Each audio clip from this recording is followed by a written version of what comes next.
Well, back again outside the National Convention for Skeptics, and I'm gunning for the 2017 Skeptic of the Year because Graham Liddell, Peter Pope, www.fightpharmacorruption, is very sceptical about the way we have applied the so-called best evidence across the health arena.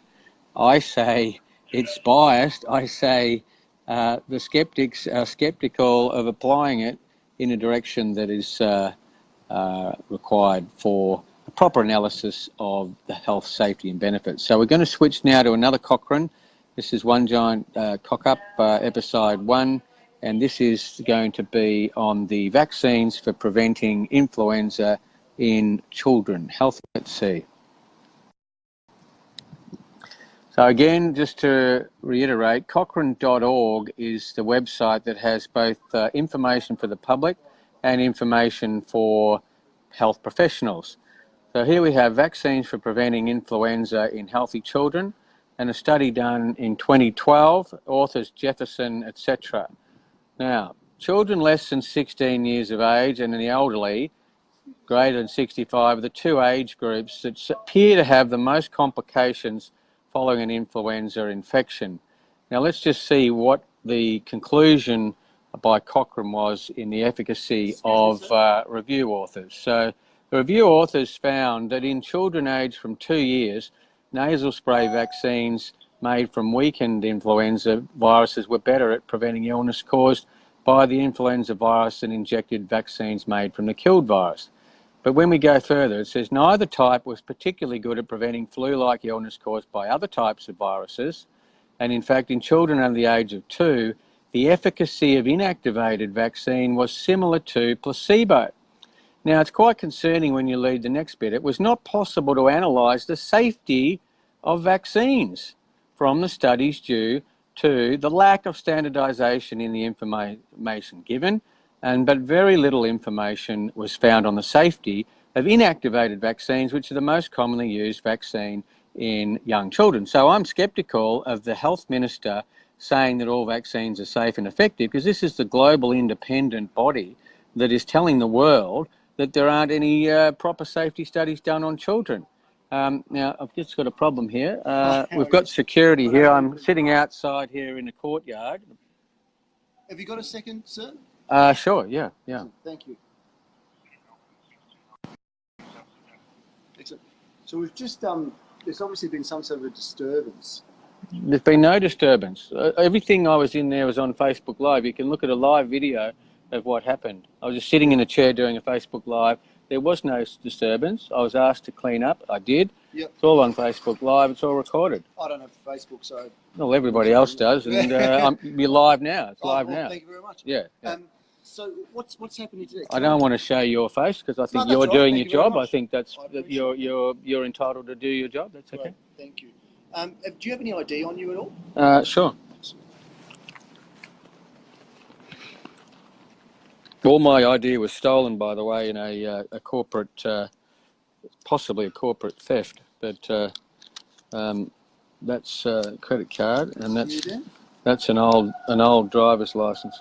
Oh, that's all right. We'll grab it. Is my new one was stolen. Everything was stolen about 3 weeks, probably 5 weeks ago, and I think I even have in my a police report. I'm glad you're here. Notice to the victim of everything being stolen.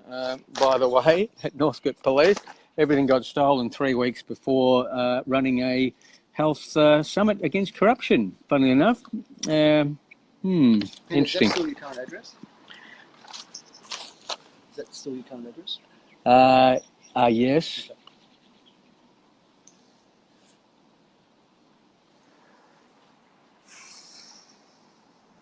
I'll let you read the conclusions here while we're...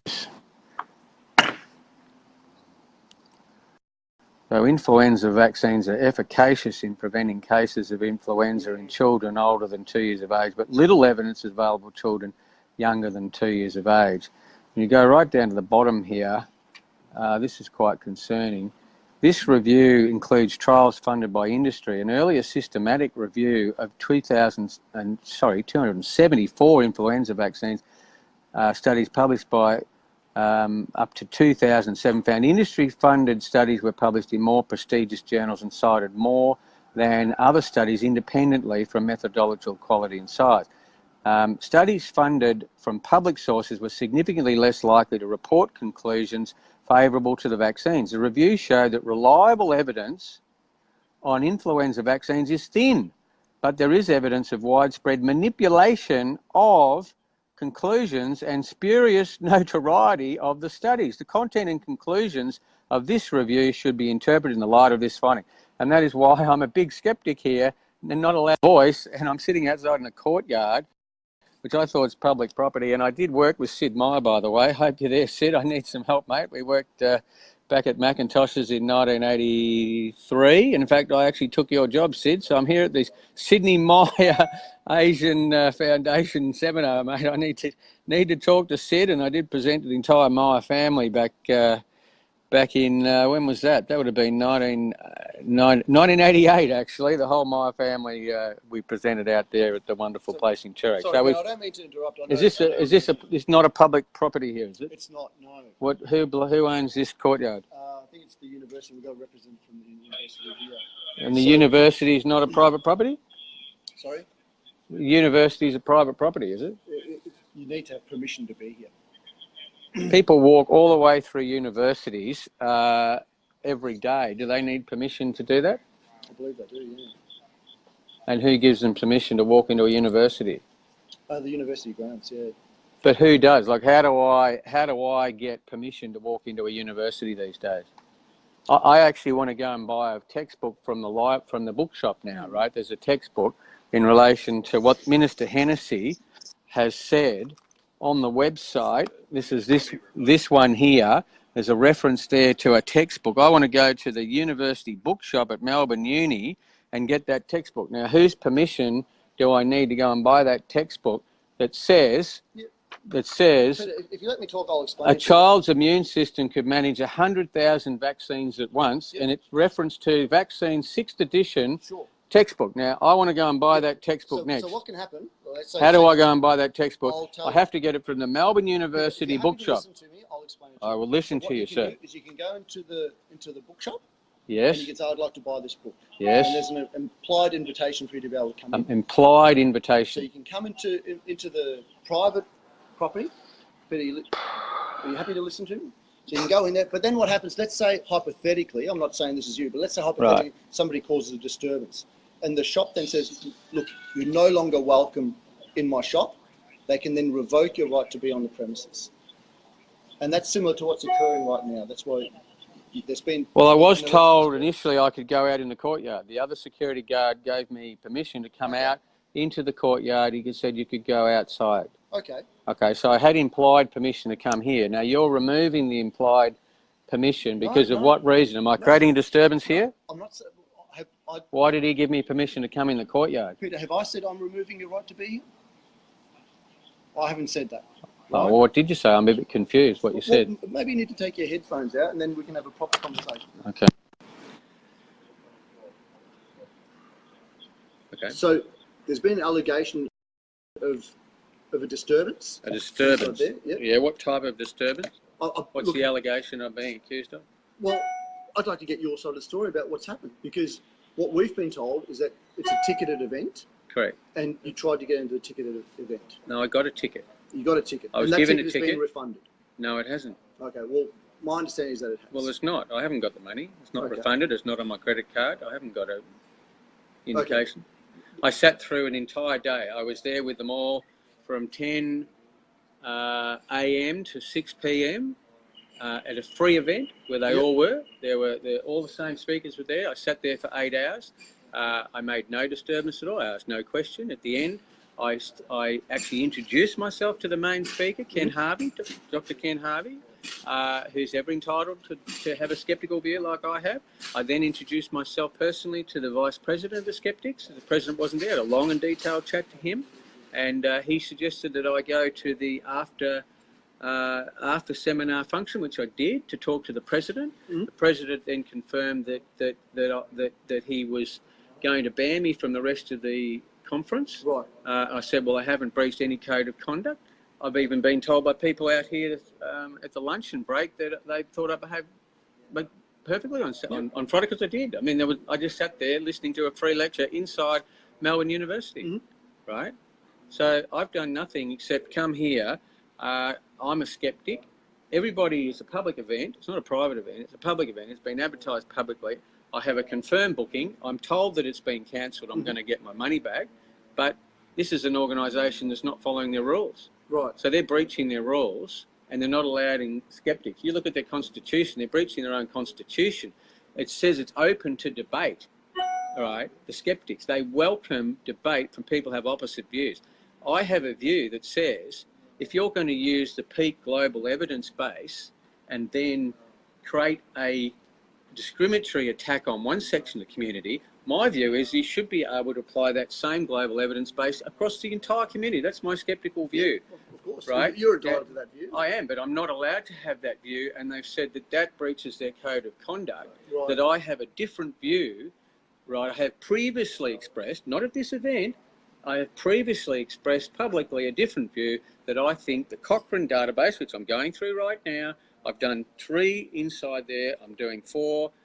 I'm going to go through all the different Cochranes. Everybody in the world that knows anything about health understands the power of the Cochrane evidence. It's used by our own government in court cases. Right. It's used by this very organisation. They presented it on Friday. They were using Cochrane to discredit a practitioner. To be honest, I'm not a medical practitioner. No, you don't need to be. This is the beauty of this. This is why I'm doing it Facebook Live now, because this is designed for consumers, right? But it's probably right? like very. There's I just read it out. You'll look at later, right? You'll look at it later, and you'll see Peter Little Facebook exactly what I've been saying, right? And then you'll actually probably want to study this for your family. That doesn't I solve promise the issue you, here, though. don't give them a flu vaccine without reading it. However, so what we'll do is we'll just have a chat with the security guard. Yeah, I just want to be very clear what the legal basis is for removing me from inside Melbourne University. And I have worked with Sidney Meyer. Yep. He knows me very well. The Sidney Meyer Foundation here. Who is giving you authority to remove me from this area, and where else can I walk next? And Peter, from my point of view, what I'd like to do is obviously, I'd like for you to be able to go on with what you're doing in peace. Sure. At the same time, I'd like them to be able to go on with what they're doing in peace as well. Absolutely, I accept that. So 100% accept that. I'm going to have a chat with management here, with the security guard who's a representative from you. Yep. And if they're happy for you to stay it, then you can happy to stay. I'm happy to move a little bit further away if you want. No if you want me to move a little bit further away, I'll move over there. I don't want to move too far. But no, that's okay. Just give us a couple of minutes. Yeah, that's fair. That's fair.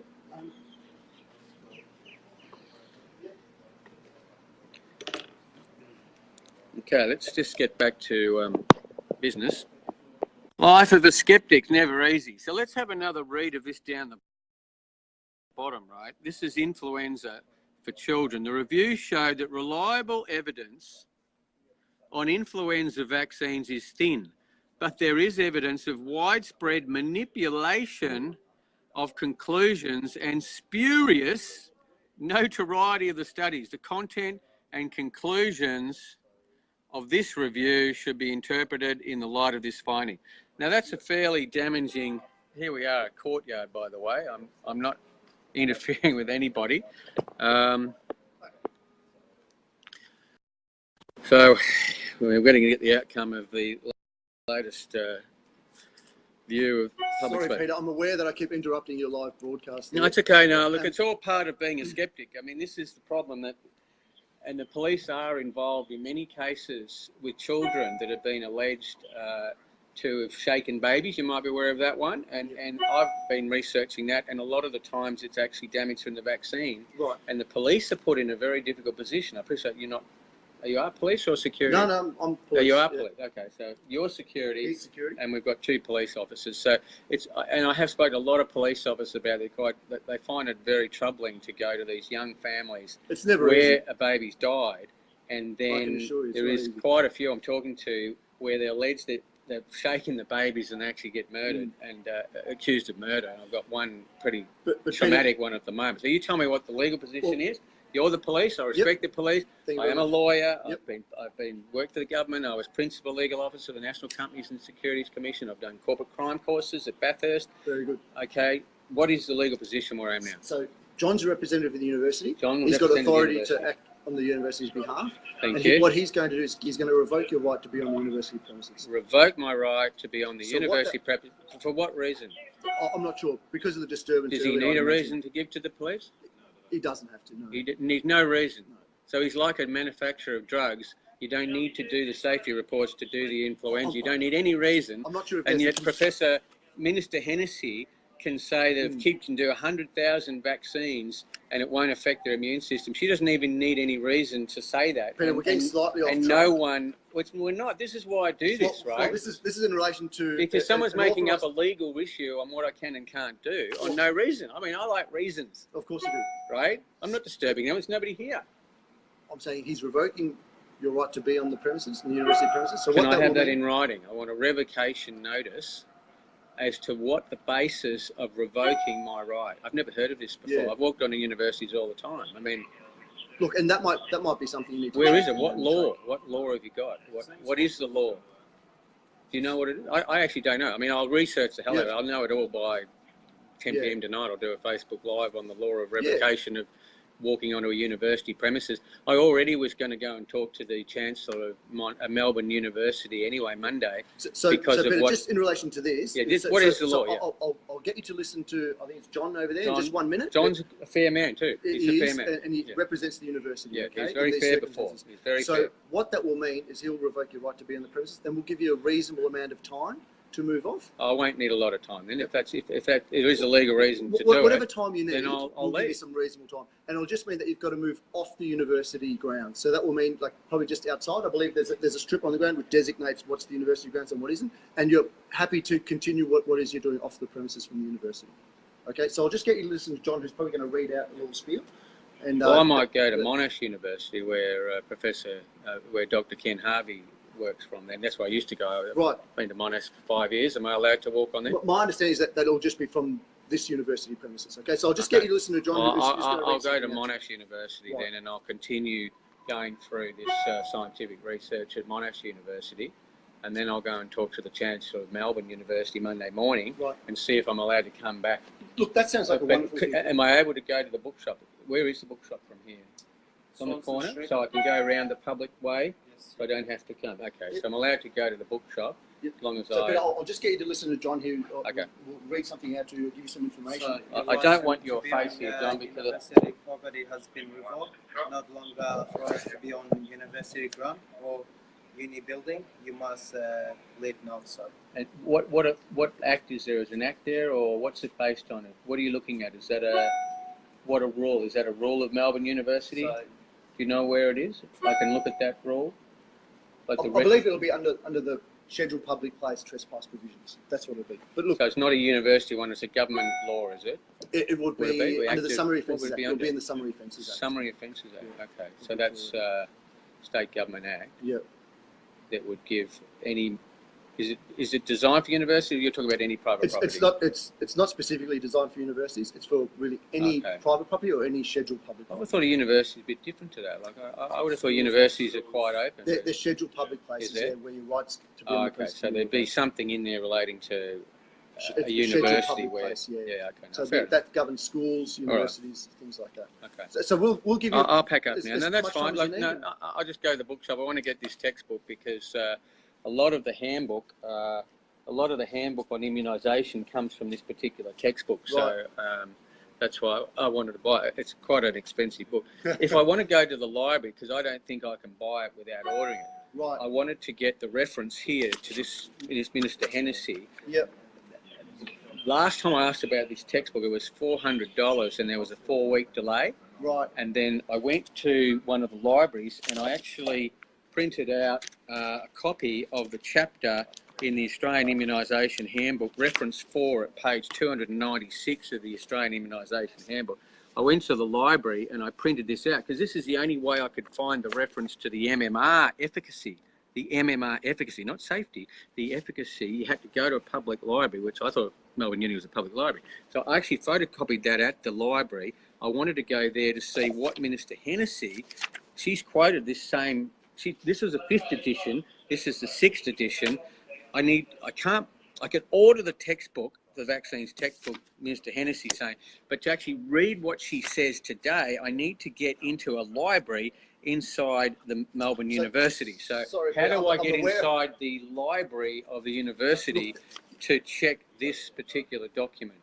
Now you said Am I earlier- banned from going to the library? Yes. You are at this stage, yes. So Really? Now you did say that you were going to touch base Really? with the Chancellor tomorrow. Is it right? Or are you going to speak to somebody from? Well, the I'll go and faculty? see the Chancellor because I have some have a chat with issues them, and as then to see whether I can get the reference for this and then no textbook. doubt you'll be able to Because the work public it out. don't know how to do this. See? Yep. The public just take the message that all vaccines are safe and effective, Mm. and they take it that Minister Hennessy can say you can have 100,000 vaccines on a single day, referring to a Right. textbook that I'm not even allowed to go and look in the library at the University of Melbourne. That's a big At this call, stage, isn't it? that's why I said. So you But can, tomorrow's another day. Maybe I'm not disturbing people Perhaps. tomorrow.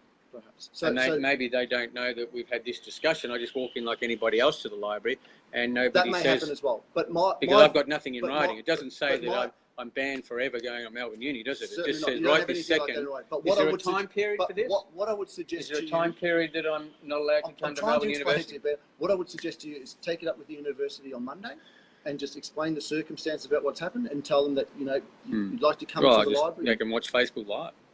or they can do that. Yeah. But so at this stage, what I will I'll do pack up is- now, and I'll go to the I'll go to the bookshop round. Sorry, No. you round can't the, go to the bookshop as well. I'm not allowed to go to the bookshop now. No, your license has been revoked. So Can't even go to the bookshop. When did you do that one? the same. It's the same because it's I part thought of the you said university. before I right? could go to the bookshop. No, no, Sorry. no. I spoke to the operator. Wow. Okay. Can't go to the bookshop. Can't go to the library. Well, I'll shoot out to Monash and we'll see if we can get the information at Monash. So I'll sign off now. Graham Little, Nee Peter Pope, www.fightpharmacorruption.com, and we'll be back soon. Thank you. Bye.